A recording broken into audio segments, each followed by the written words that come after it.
Kampus Politeknik Bisnis Indonesia dan Sekolah Tinggi Akuntansi Manajemen Indonesia. Sekali lagi sangat berterima kasih atas kehadiran para narasumber dan pihak Kredinesia untuk waktunya mengisi webinar dengan tema kupas tuntas perkembangan industri fintech lending di Indonesia.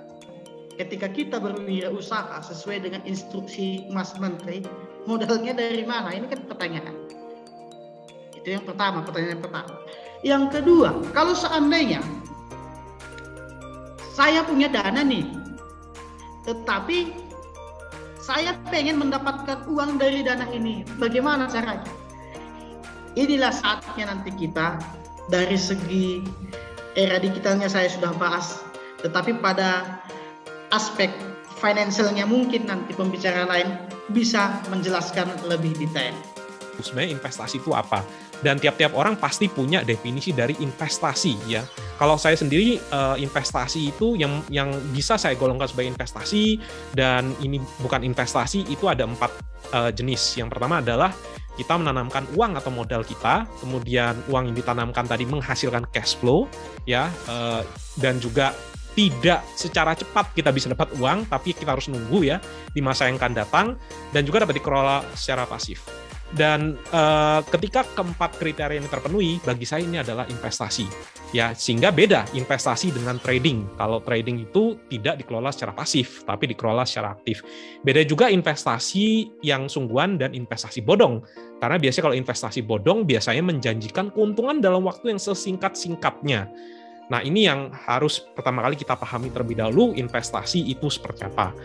Nah, setelah itu mungkin kita akan coba lihat peer-to-peer lending ini apakah memenuhi keempat ini semua. Jawabannya adalah iya. Peer-to-peer lending ini sebagai lender, sebagai investor gitu ya, kita sama-sama menanamkan modal, menghasilkan cash flow juga, kita nikmati di masa yang akan datang cash flow-nya, dan juga kita bisa tinggal tidur ya, dapat kita kelola secara pasif. Saya jelaskan sedikit mekanisme dari peer-to-peer lending. Ini bukan peer-to-peer lending, tapi ini adalah bank. Biasanya kalau kita datang ke bank, kita bawa uang, kemudian kita bicara dengan tellernya, saya ada uang, saya mau masukkan ke deposito gitu ya. Ini uangnya saya masukkan ke deposito. Kemudian kita diberikan janji oleh bank sebesar return dari bunga deposito tadi ya. Misalnya returnnya adalah 3,5% gitu.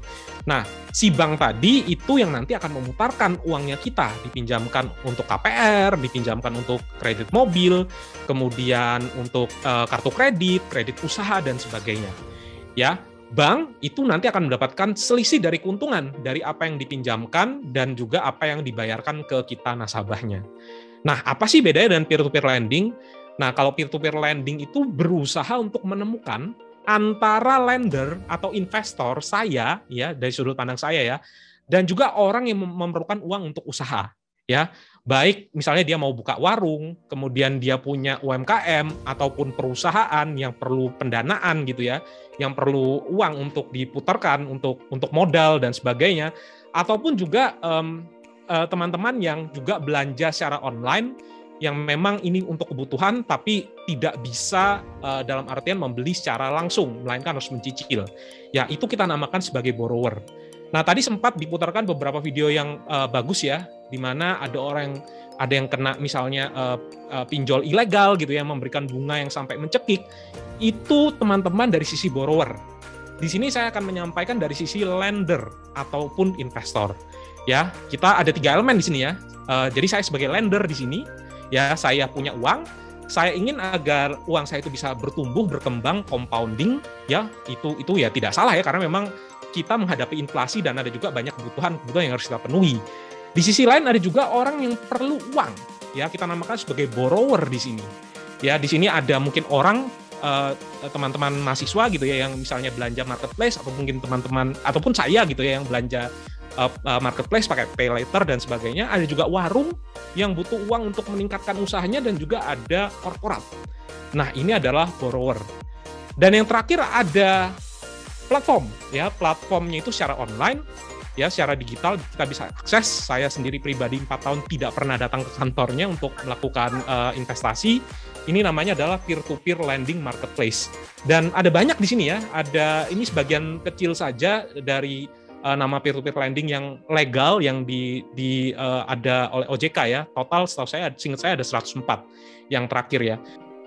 Nah, kalau secara big picture-nya, maka peluang dengan adanya fintech ini sangat-sangat terbuka ya, karena fintech ini adalah bisa menjangkau tempat di seluruh pelosok Indonesia gitu, kepada 180 juta penduduk Indonesia yang usianya produktif di atas 15 tahun, dan juga masyarakat yang tinggal di second city atau masyarakat yang unbankable gitu ya, unbankable dari sisi people dan dari sisi UMKM-nya. Dan juga adanya gap, ada kesenjangan kredit gitu antara pelaku usaha atau masyarakat dan juga layanan keuangan yang masih tersedia di kota-kota besar seperti itu. Nah, kan kita bicara dampak fintech ini kepada perekonomian nasional, kan isunya banyak negatif ya gitu. 1 bulan atau 2 bulan terakhir ini ya, seolah-olah pinjaman online atau fintech lending ini tercitra seperti yang di pemberitaan, padahal sejatinya tidak demikian ya. Jadi kita bisa lihat dari sisi berdasarkan dari riset indef.or.id, ini datanya sangat terbuka ke publik ya. Ini ada peningkatan produk domestik bruto kita sebanyak 60 triliun pada tahun 2019, tentunya riset ini, atau peningkatan sebanyak 0,4%. Nah, ini implikasinya ke macam-macam gitu ya, ke jasa keuangan, jasa asuransi, dan jasa lainnya. Jadi ini membuat peningkatan gairah ekonomi yang baik dan positif bagi industri keuangan di Indonesia.